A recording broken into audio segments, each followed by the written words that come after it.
தொடர்பென இந்திய செய்திகள்.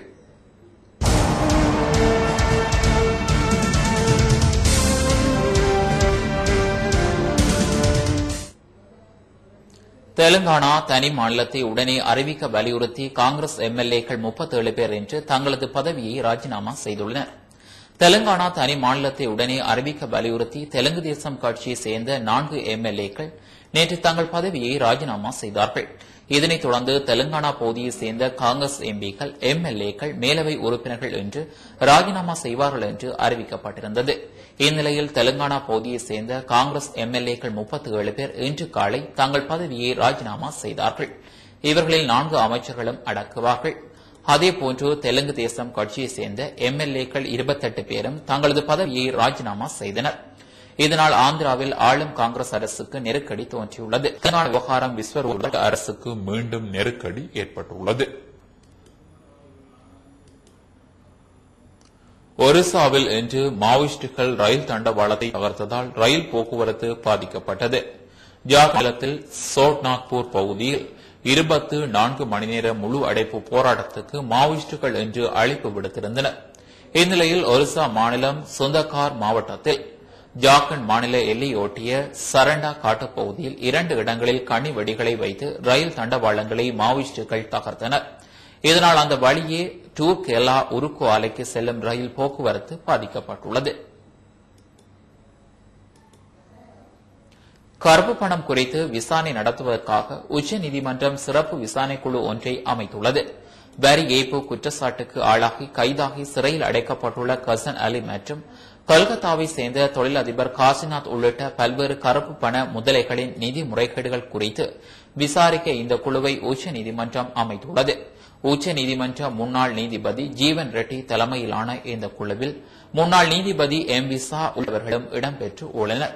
உச்சநீதிமன்ற நீதிபதி பி சுதர்ஷன் ரெட்டி தலைமையிலான அமர்வு இன்று இந்த உத்தரவை பிறப்பித்தது. மத்திய அரசு ரிசர்வ் குழுவை அமைப்பு தொடர்பாக அறிவிக்கையாக வெளியிட வேண்டும் என்றும் உத்தரவிட்டுள்ளது. கருப்பு பண பரிவர்த்தனை தொடர்பாக வருமான வரித்துறை, அமலாக்க பிரிவு உள்ளிட்ட மத்திய அரசின் பல்வேறு ஏஜென்சிகளின் நடவடிக்கைகளை பார்வையிட மத்திய அரசு நியமித்த உயர்மட்ட குழுவின் மர்மமான செயல்கள் குறித்து அதிருப்தி வெளியிட்டுள்ள உச்சநீதிமன்றம் மத்திய அரசுக்கு கண்டனம் தெரிவித்துள்ளது. தற்போது ஊழல் தலையாய பிரச்சினையாக உருவெடுத்துள்ளது என்பதை மறுப்பதற்கில்லை என்று பிரதமர் மன்மோகன் சிங் கூறினார். டெல்லியில் லோக்பால் வரைவு மசோதா குறித்து விவாதிக்க அனைத்து கட்சிகளின் கூட்டத்தில் பிரதமர் பேசுகையில் ஊழலுக்காக கடுமையான சட்டங்கள் தேவை, அதே சமயம் அச்சட்டம் எளிமையானதாகவும் வெளிப்படையானதாகவும் இருக்க வேண்டும். பிரதமர் உள்ளிட்ட ஊழலில் உள்ளவர்களுக்கு எதிரான ஊழல் புகார்களை விசாரித்து கடுமையான தண்டனை வழங்க இப்போது சட்டங்கள் போதுமானதாக இல்லை என்று கருத்து உள்ளதாக பிரதமர் தெரிவித்தார். உயர்நிலைகளில் உள்ளவர்கள் மீதான ஊழல் புகார்களை விசாரிக்க வலுவான லோக்பால் மசோதாவை நிறைவேற்ற வேண்டும் என்பதில் அரசு உறுதியாக உள்ளது என்று தெரிவித்த பிரதமர், அச்சட்டத்தின் மூலம் ஊழல் புகார்கள் விரைந்து விசாரிக்கப்பட்டு கடுமையான தண்டனை அளிக்கப்பட வேண்டும் என்பதிலும் அரசு உறுதியாக உள்ளது என்றும் இதை மழைக்கால நாடாளுமன்ற கூட்டத்தொடரில் நிறைவேற்றுவதில் அரசு தீவிரமாக உள்ளது என்றும் கூறினார். லோக்பால் அமைப்பின் செயற்பாடு அரசமைப்பு சட்டத்துக்கு உட்பட்டே இருக்க வேண்டும் என்றும் லோக்பால் சட்டம் மற்ற சட்டங்களிலிருந்தும் ஜனநாயகத்தின் அடிப்படை விதிகளிலிருந்தும் திசை மாறக்கூடாது என்றும் பிரதமர் தெரிவித்தார். தற்போது ஊழல் தலையாய பிரச்சினையாக உருவெடுத்துள்ளது என்பதை மறப்பதற்கில்லை என்று கூறிய பிரதமர், ஊழல் தடுப்பு சட்டம், அந்நிய செலாவணி மோசடி தடை சட்டம், மத்திய கண்காணிப்பு ஆணைய சட்டம், தகவல் அறியும் சட்டம் போன்றவை ஊழலுக்கு எதிராக ஏற்கனவே உள்ளது என்று குறிப்பிட்டார்.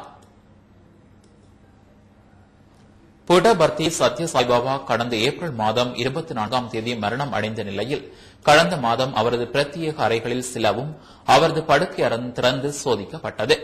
அந்த அறைகளில் பல கோடி ரூபாய் மதிப்புள்ள தங்க வைர நகைகள் கிடைத்தன. லட்சக்கணக்கில் ரொக்கப்பணமும் கிடைத்தன. விலை உயர்ந்த வெள்ளிப் பொருட்களும் சாய்பாபா படுக்கை அறையில் இருந்தது.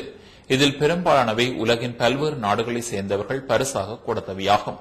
இந்த நிலையில் நேற்று முன்தினம் அனந்தபூர் மாவட்ட இணை கலெக்டர் அனிதா ராமச்சந்திரன் தலைமையில் அதிகாரிகள் ஜஜூர் மந்திரில் உள்ள 4 அறைகளை திறந்து பார்த்தனர். சாய்பாபா அறக்கட்டளை நிர்வாகிகள் முன்னிலையில் இந்த சோதனை நடந்தது. இந்த 4 அறைகளிலும் ஏராளமான தங்க வைர நகைகள் கண்டுபிடிக்கப்பட்டன. காலை தொடங்கிய இந்த சோதனை மாலைதான் முடிந்தது. 4 அறைகளிலும் எடுக்கப்பட்ட தங்க வைர நகைகள் மாலை 6 மணிக்கு கணக்கீடு செய்யப்பட்டது. அந்த நகைகளின் மதிப்பு ரூபாய் 77 லட்சம் ஆகும். 116 கிலோ வெள்ளி பொருட்களும் கண்டெடுக்கப்பட்டன. தொடர்பென வெளிநாட்டு செய்திகள்.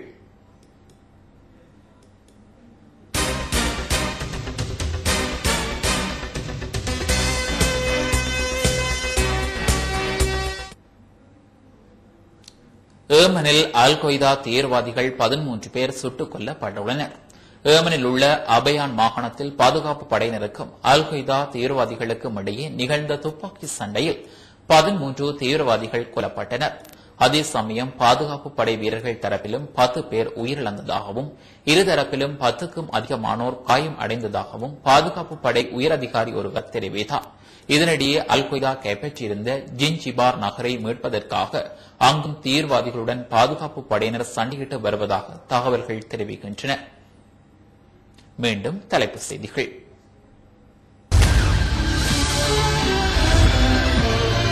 கொழும்பிலிருந்து பல பாகங்களுக்கு செல்லும் விமான சேவை கட்டணங்களில் போட்டித்தன்மையுடன் கூடிய நெகிழ்வான குறைப்பினை ஏற்படுத்தியுள்ளதாக ஸ்ரீலங்கன் ஏர்லைன்ஸ் அறிவித்துள்ளது. பொதுநலவாய நாடுகளின் அரசு தலைவர்கள் கலந்து கொள்ளும் மாநாட்டை எதிர்வரும் 2013ஆம் ஆண்டு இலங்கையில் நடத்த தீர்மானிக்கப்பட்டுள்ளது. இலங்கை நிர்வாக சேவை சேர்ந்த 140 பயிற்சியாளர்களுக்கு பயிற்சியினர்களின் ஆரம்ப நிகழ்வு இன்று காலை யாழ் மாவட்ட செயலக கேட்போர் கூடத்தில் ஆரம்பிக்கப்பட்டுள்ளது. அதிகரித்து வரும் வாகன விபத்துக்களை கட்டுப்படுத்துவதற்கு அரசாங்கம் புதிய விதிமுறைகளை நடைமுறைப்படுத்த உள்ளதாக தெரிவிக்கப்பட்டுள்ளது. கருப்பு பணம் குறித்து விசாரணை நடத்துவதற்காக உச்சநீதிமன்றம் சிறப்பு விசாரணை குழு ஒன்றை அமைத்துள்ளது.